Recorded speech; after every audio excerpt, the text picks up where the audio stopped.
पिछले 10 सालों में पूरा इंडिया सिर्फ एक ही चीज बोल रहा है, म्यूचुअल फंड सही। लेकिन इतने सारे स्कीम्स के बीच कौन सा म्यूचुअल फंड सही है ये डिसाइड करना एक बहुत ही मुश्किल टास्क है। इसीलिए आज के वीडियो में मैं आपको एक 9 से 10 पैरामीटर का फ्रेमवर्क बताऊंगा जिसको यूज करके आप किसी भी इक्विटी म्यूचुअल फंड को लगभग 20 से 30 मिनट के बीच आसानी से एनालाइज कर सकोगे। अगर मेरे तरह आप भी इस वीडियो के लिए एक्साइटेड है तो अभी के अभी लाइक बटन दबा के नीचे कॉमेंट छोड़ दो, मैं भी म्यूचुअल फंड एक्सपर्ट। जब भी आप कोई भी इक्विटी म्यूचुअल फंड खरीद रहे हो, आप एसेंशियली एक स्टॉक्स के बास्केट पे बेट कर रहे हो। आपको सबसे पहले यह डिसाइड करना पड़ेगा कि आप कितना रिस्क ले सकते हो, आपके रिटर्न एक्सपेक्टेशंस क्या है और आप कितने टाइम के लिए इन म्यूचुअल फंड्स को होल्ड करने का सोच रहे हो। कंपनीज के मार्केट कैप के अकॉर्डिंग म्यूचुअल फंड के 3 मेन कैटेगरी होते हैं। लार्ज कैप फंड्स जो इंडिया के टॉप 100 कंपनीज में अपना मेजॉरिटी पैसा डालता है, मिड कैप फंड्स जो 101st से लेकर 250th कंपनी में अपना मेजॉरिटी फंड्स एलोकेट करता है, and finally small cap funds जो टॉप 250 कंपनीज के अलावा बाकी जितने भी लिस्टेड कंपनीज है उन सब में अपना मेजॉरिटी पैसा इन्वेस्ट करता है। लार्ज कैप फंड्स में मार्केट रिस्क होता है, बट क्योंकि ये सारे कंपनीज बहुत ही ज्यादा मैच्योर और फाइनेंशियली स्टेबल है, इन फंड्स का रिस्क तीनों कैटेगरी में सबसे कम है। हाँ, ऐसा पहले हुआ है कि कोई लार्ज कैप कंपनी डूब गया और पूरा शेयर प्राइस क्रैश हो गया हो, लेकिन ऐसे इंसिडेंट्स बहुत कम होते हैं। इसीलिए अगर आप 4-5 साल के लिए इन्वेस्ट करने का सोच रहे हो और 14 से 15% CAGR से सेटिस्फाइड हो तो लार्ज कैप फंड्स आपके लिए एक अच्छा ऑप्शन है। मिड कैप फंड्स का रिस्क लार्ज कैप फंड से बहुत ही ज्यादा होता है, बिकॉज ये सारी कंपनीज लार्ज कैप कंपनीज जितनी मैच्योर नहीं है, लेकिन अगर आप 6 से 7 साल एक अच्छे मिड कैप फंड में इन्वेस्ट करोगे तो आपको लार्ज कैप फंड से ज्यादा रिटर्न मिलेगा। तो अगर आप अपना पैसा किसी म्यूचुअल फंड में 6.5-7 साल के लिए इन्वेस्ट करना चाहते हो और 16-17% CAGR से सेटिस्फाइड हो तो आप मिड कैप फंड्स को कंसिडर कर सकते हो। And finally small cap fund सबसे ज्यादा वॉलेटाइल है, बिकॉज ये बहुत छोटी छोटी कंपनीज में इन्वेस्ट करता है। इन कंपनीज के शेयर प्राइस बहुत ज्यादा फ्लक्चुएट करते हैं और इसीलिए ये कैटेगरी सिर्फ उन लोगों को कंसिडर करना चाहिए जो अपना पैसा 8-10 साल तक किसी म्यूचुअल फंड में डाल के भूल सकते हैं। एक अच्छा स्मॉल कैप फंड 20% से भी ज्यादा एनुअल रिटर्न दे सकता है over a period of 10 years, लेकिन ये 20% पाना इतना आसान नहीं है।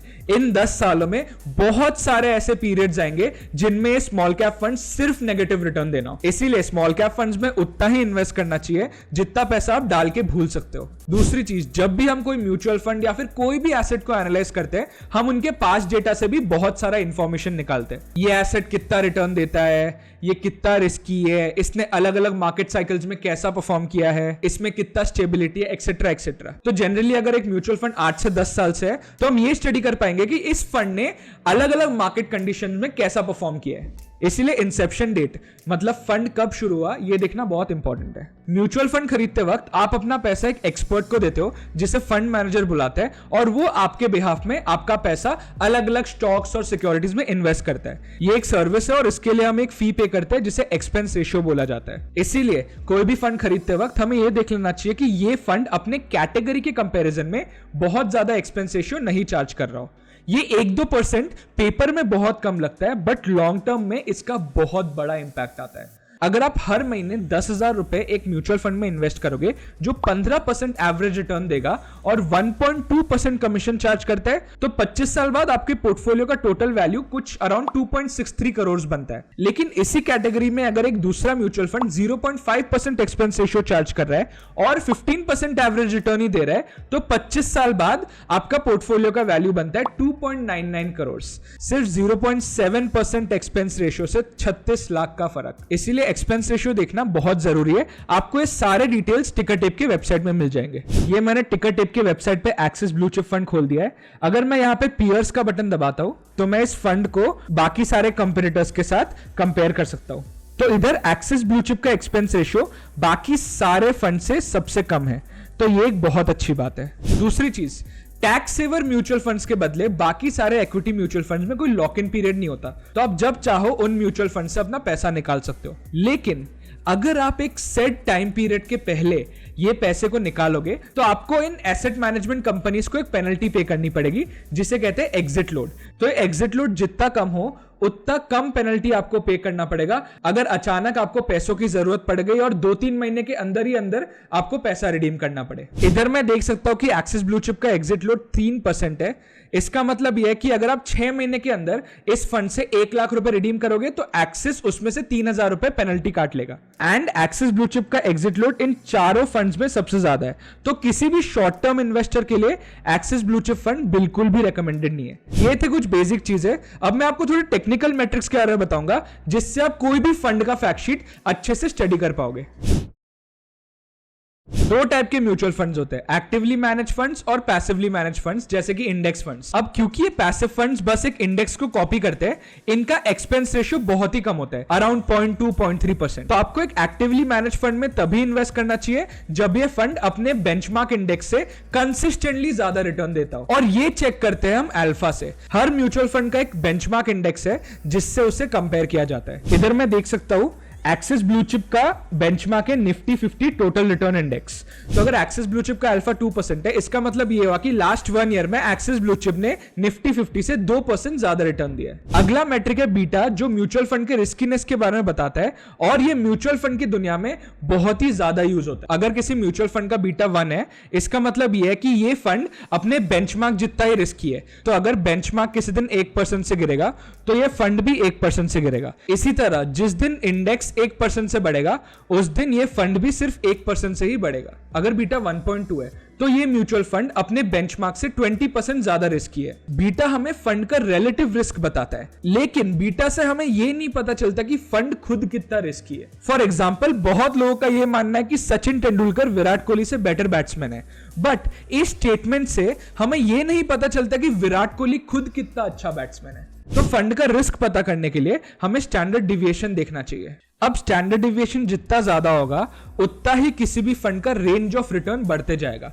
जो ये बताता है कि फंड वॉलेटाइल है। इसलिए जनरली स्मॉल कैप फंड्स और सेक्टोरल फंड्स का स्टैंडर्ड डिविएशन किसी भी लार्ज कैप फंड से लॉन्ग टर्म में ज्यादा ही रहता है। तो आपको ये देखना चाहिए कि किसी भी म्यूचुअल फंड का स्टैंडर्ड डिविएशन अपने बाकी पीयर्स से बहुत ज्यादा ना हो। जितना ज्यादा स्टैंडर्ड डिविएशन उतना ज्यादा वॉलेटाइल। मैंने पराग पारेख फ्लेक्सी कैप फंड खोल दिया है।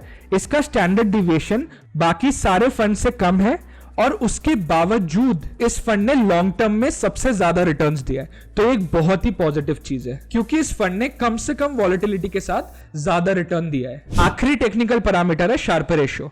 इसका फॉर्मूला है mutual fund return minus risk free return divided by standard deviation.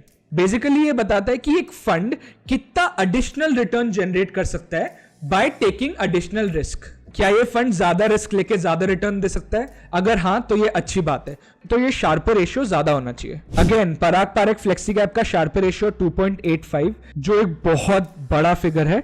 UTI flexi cap का 2.97, जो भी बहुत अच्छी बात है। और इस पूरे कैटेगरी का शार्पर रेशियो 2.59। किसी भी म्यूचुअल फंड को एनालाइज करते वक्त उसका पास्ट परफॉर्मेंस देखना बहुत ही जरूरी है। हाँ, माना कि पास्ट परफॉर्मेंस देख के आपको फ्यूचर का कुछ गारंटी नहीं मिलेगा, लेकिन किसी भी फंड का लॉन्ग टर्म ट्रैक रिकॉर्ड देख के आपको उस फंड के कॉम्पिटेंस का आइडिया आ जाएगा। पिछले 12 महीने में निफ्टी 50 ने 43% रिटर्न दिया है, निफ्टी 200 ने 45% से भी ज्यादा रिटर्न दिया है और निफ्टी मिड कैप इंडेक्स ने अराउंड 55-56% का रिटर्न दिया है। तो ऐसे टाइम पीरियड में हर टॉम डिक और हैरी म्यूचुअल फंड अच्छा ही परफॉर्म करेगा। तो कभी भी सिर्फ 1 साल का रिटर्न देख के इन्वेस्टिंग डिसीजन नहीं लेना चाहिए। आपको फंड्स का 3 year CAGR, 5 year CAGR, 7 year CAGR देखना चाहिए, ताकि आपको यह पता चले कि इस फंड ने अलग अलग मार्केट साइकिल्स में कैसा परफॉर्म किया है। यह है एक्सिस मिड कैप फंड। इसने लास्ट 1 साल में 62.19% दिया है, विच इज एक्सपेक्टेड बिकॉज पूरा मार्केट ही बुलिश था।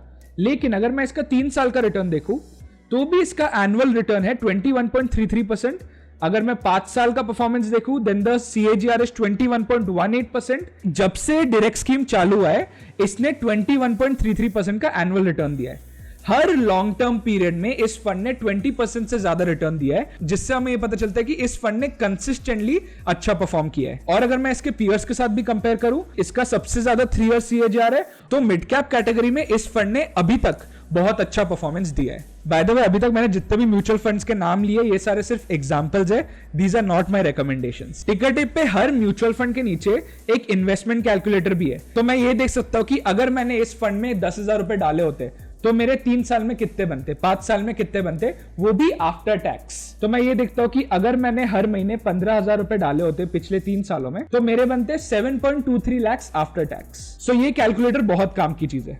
और लास्ट चीज जो मेरे हिसाब से बहुत ज्यादा इंपॉर्टेंट है, लेकिन ज्यादातर लोग इसे इग्नोर करते हैं, I am talking about the fund managers track record. आप जब भी अपना पैसा म्यूचुअल फंड में इन्वेस्ट कर रहे हो, आप एक्चुअल में उस फंड मैनेजर पे पैसा लगा रहे हो कि ये फंड मैनेजर और उसकी टीम अपने सालों का एक्सपीरियंस और एक्सपर्टीज यूज करके आपको बेस्ट रिटर्न्स देगा। तो मेरे हिसाब से इस पूरे गेम का एक्चुअल हीरो तो फंड मैनेजर हुआ। तो इसका ट्रैक रिकॉर्ड देखना भी बहुत इंपॉर्टेंट है। आप बस बेसिक चीजें चेक कर लो कि इस फंड हाउस के बाकी फंड्स ने कैसा परफॉर्म किया है, फंड मैनेजर का कितने सालों का एक्सपीरियंस है, कौन से फंड्स उन्होंने मैनेज किए और उनका परफॉर्मेंस क्या रहा है। और ये सारी डिटेल्स आपको टिकर टेप की वेबसाइट पे मिल जाएगी। ये सारे चीजें यूज करके आप किसी भी म्यूचुअल फंड को डीपली एनालाइज कर सकोगे। मैं ये होप करता हूं कि ये वीडियो देखने के बाद आप खुद का रिसर्च करें, ना कि कोई भी वेबसाइट या फिर न्यूज़पेपर का स्टार रेटिंग देख के इन्वेस्ट करें। In the end you have to do your own research. Make sure to check out mutual funds on the ticker tape website. और अगर आपको ऐसे ही वीडियोस अपने टाइमलाइन पे चाहिए तो टिकर टेप के चैनल को सब्सक्राइब कर दीजिए। हम हर हफ्ते नए नए वीडियोस लाते हैं जिससे आप एक बेहतर इन्वेस्टर बन सके। Goodbye and have a nice day.